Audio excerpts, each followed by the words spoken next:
20s now, and I just Well, fused. what are you studying, Jeff? What am I studying right now? In school, yes. I mean, I'm studying law. Why are you studying law? You want to be a lawyer? Do I want to be a lawyer? Wait, you said you don't want to be a lawyer? No, I mean, I do want to be a lawyer. I mean, Why do you want to be a lawyer? because I have to do this. Do you really have to do this? I don't know. Like, I'm in like my 20s now, and I just figured that I'd kind of know a little bit better about like what I want to do and stuff. But it's just like a lot of my friends know like what they want to do, and You see, most of us, especially if you live in the United States, have to choose a career before we can legally buy a beer. We have to decide when we are 17 or 18 or 19 what we want to do for the rest of our lives. I grew up in an Indian joint family. Now what this means is that we had 23 people living under one roof. I slept on a mattress lying on the floor next to my parents' bed, which is probably why I'm an only child. I was the kid with tape on my glasses because they would break all the time. That was what my teenage life was. But I realize now that every now and then, life will f you up to teach you a lesson. And there was a lesson that I was going to learn. Bill Gates had just completed a trip to India. So all over the news in Asia, it was about Bill Gates, the richest man in the world. And my granddad was fascinated by Bill Gates. I remember as he was driving, he turned to me and he said words that would change my life. He said, "Vision, you must be rich like Bill Gates. You must learn computers." And so I started my career with the dream of becoming a computer engineer.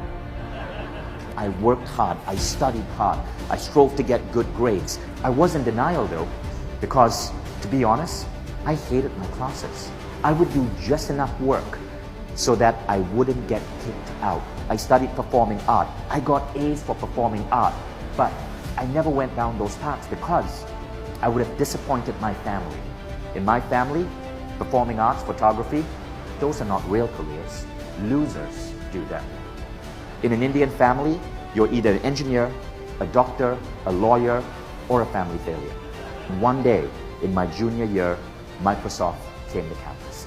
They set up the booth, and all of us got to apply for the coveted Microsoft internship. Only 1% of computer science graduates in America would get that job at Microsoft. And I got it. I had made it. My grandfather, who at this point was dead, I knew if he was looking down on me, he would be so freaking proud. After being at that job for 1 and then 2 months, I woke up one night.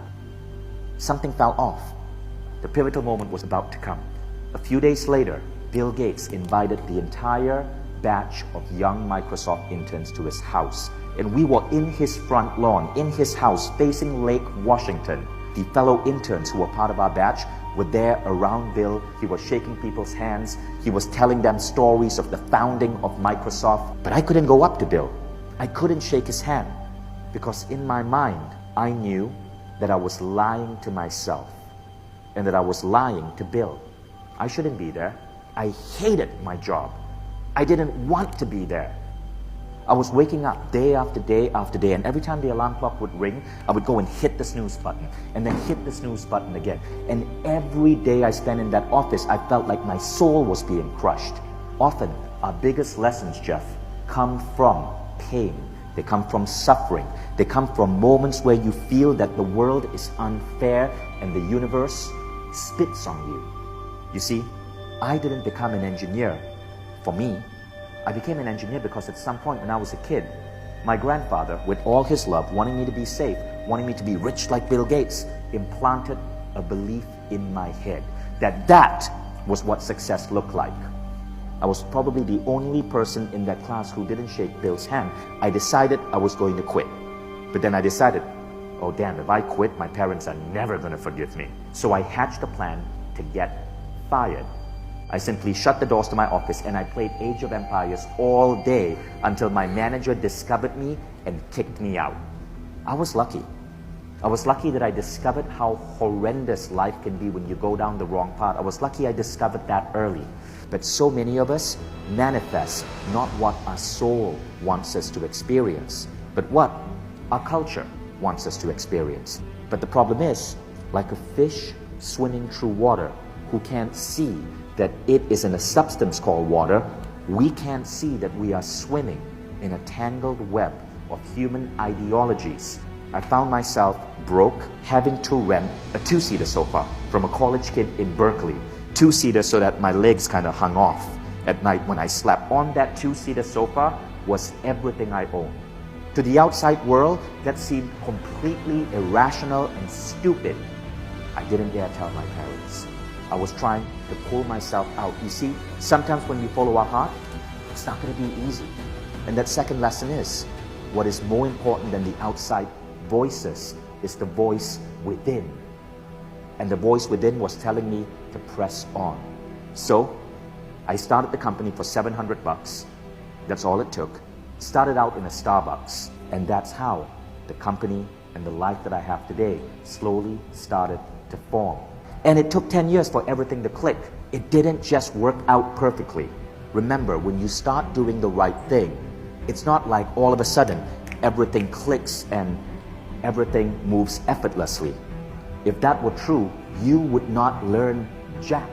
Your soul wants you to paint this beautiful picture of your own life, this original masterpiece. You decide where the reds go and where the blues go and where the yellows go. You decide that.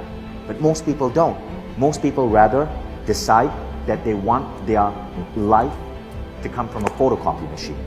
They want their life to be photocopied from the lives of the people around them. Their fathers, their mothers, their grandparents, their teachers, what society says is right. And yes, you will be safe as a photocopy, but you will always risk that chance that you will wake up one day at the age of 40 wondering, what the happened to my life? Why do I hit the snooze alarm over and over and over again? So remember the movie The Matrix, when Neo was given the choice between the blue pill or the red pill. The blue pill would make him continue living life as it is now. The red pill would make him wake up. There is a red pill in life.